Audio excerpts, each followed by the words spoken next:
is important. But the most important myth we debunked, which really got us into trouble, and I think was the main reason why few of us could not withstand the pressure, was about how the Palestinians became refugees in 1948. That was the most important issue. There were two kind of versions to the Israeli narrative about 48.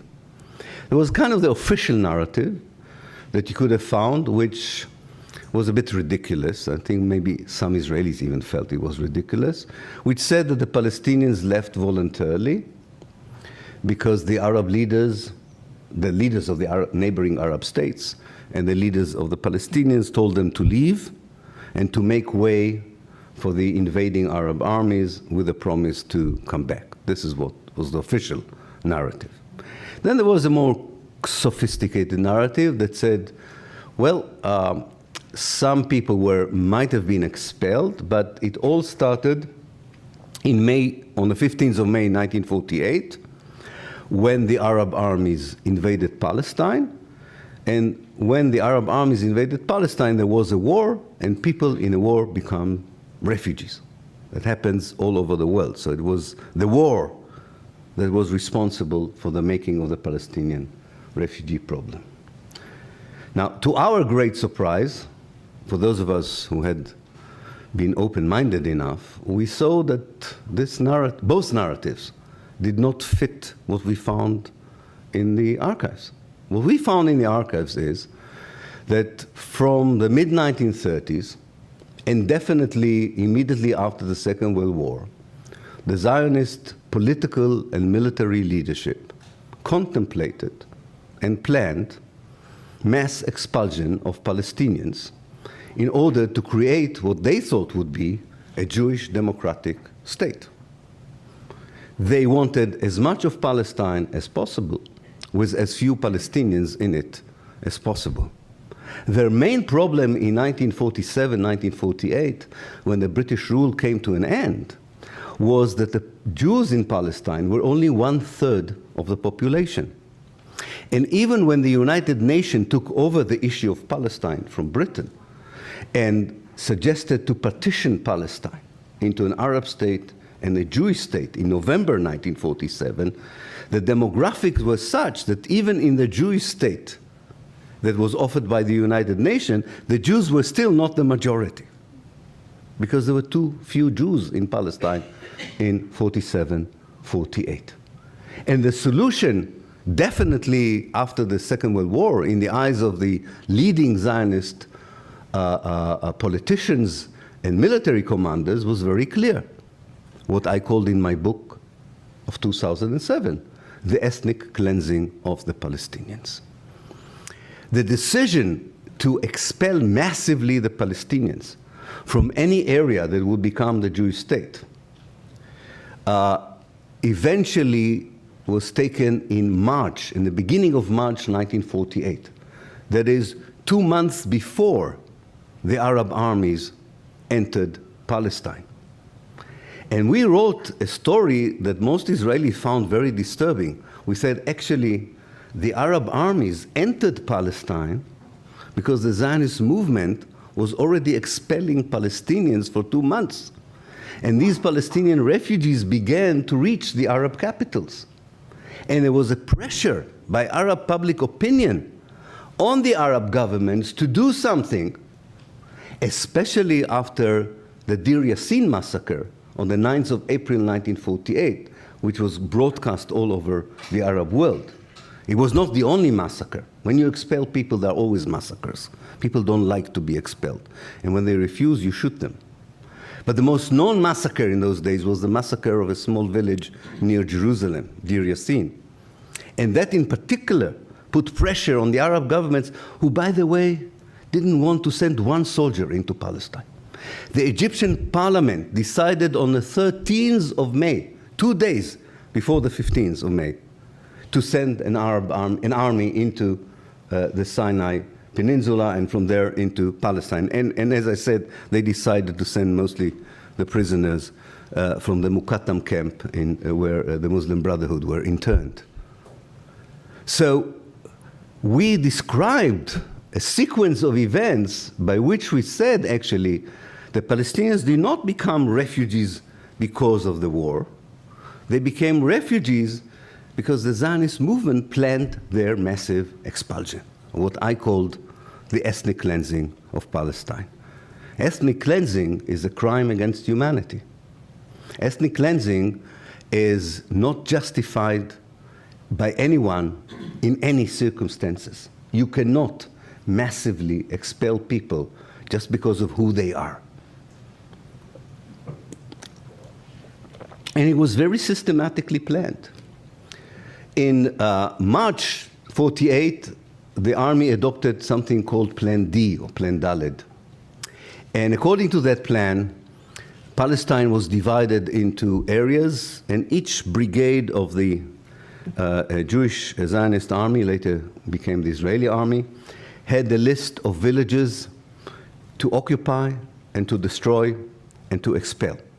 The major problem for the Zionist movement was the urban space in Palestine.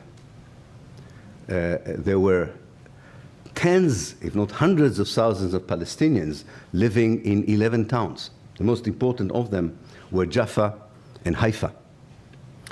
And it's important to remember that Jaffa and Haifa were de-Arabized in April 1948, not after the Arab armies entered Palestine, but before the Arab armies entered Palestine. These are not small details. They are very important. The sequence is very important here, because the Arab world was blamed that in 1948 it wanted to destroy the Jewish state. Nobody tells the story the way we told it. I mean, there were Palestinian historians who were trying to tell the story in such a way, but nobody listened to them. We kosherized, if you want, the Palestinian narrative. You needed a Jew to do the job, which irritated a lot of my Palestinian friends, and I understand it, but I told them there was no other way of doing it. They would not listen to you in America if you are a Palestinian historian, but they would listen to you if you are an Israeli Jewish historian, which they did, which is true. So my hometown Haifa had 75,000 Palestinians living in it. Within 2 days, 2,000 were left. 3,000 Palestinians were left out of 45,000 in the city of Jaffa.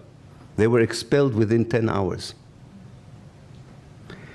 What is incredible, we found out that actually we didn't even need the archives for that. We needed the archives for understanding the planning of the ethnic cleansing. But we did not need the archives to know what happened.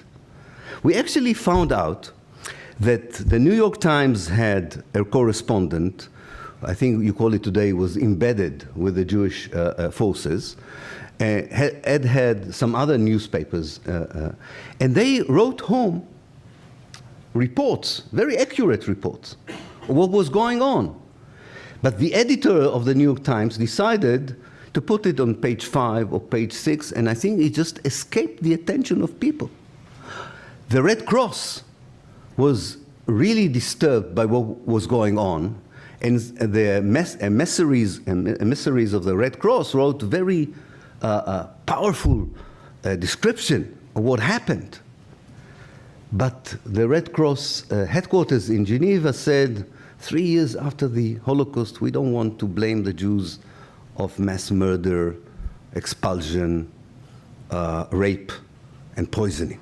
There was only one instance in which the Red Cross decided to brave this self-censorship that it imposed on itself. The Israeli troops poisoned the water of Acre, in order to make the city surrender. And the Red Cross reported this to the United Nations. One of the reasons that it got known was that there were still some British doctors working in the hospital in Acre who themselves got the typhus out of this poisoning act. Israel apologized and so on, but and this, by the way, again, happened before the 15th of May. It's very interesting. In the 1990s, an Israeli reporter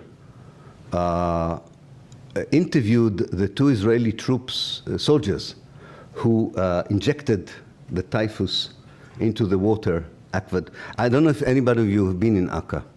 Akka's water supply comes from an aqueduct, a Roman aqueduct, which is still there. It was the main supply. So the water goes into the old city in the open.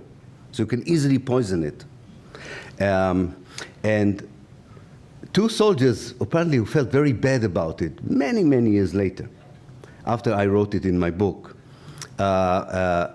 gave an interview to Yediot Achronot, which is an Israeli daily, and admitted that they were the ones who put the poison. And I think that was, for me, a moment of epiphany, only in the sense that it didn't shock anyone in Israel. I mean, nobody denied it, nobody said anything about it. Said, okay, so you poisoned some people, and so what? That also explained to me this sense of commitment that I felt when I wrote my books on 48, and why my colleagues didn't have a similar sense of commitment. Namely, they didn't think there was something terribly wrong with poisoning the water of a city. For me, I don't know how you feel about it, but for me it's a horrific crime. Horrible. It's a horrible thing to do, even in war. In war, you don't poison people's houses. You don't poison. This is a war crime. People who do this usually sit all their life in jail. So our understanding was that Palestinians became refugees because the Israelis wanted to create a Jewish democratic state. In other words, they wanted to come to the first elections in Israel with the assurance that there is a Jewish majority, so that the democracy would be Jewish. And I think that explains the massive expulsion of the Palestinians. Within 9 months, 500 villages, half of Palestine villages, were destroyed, wiped out,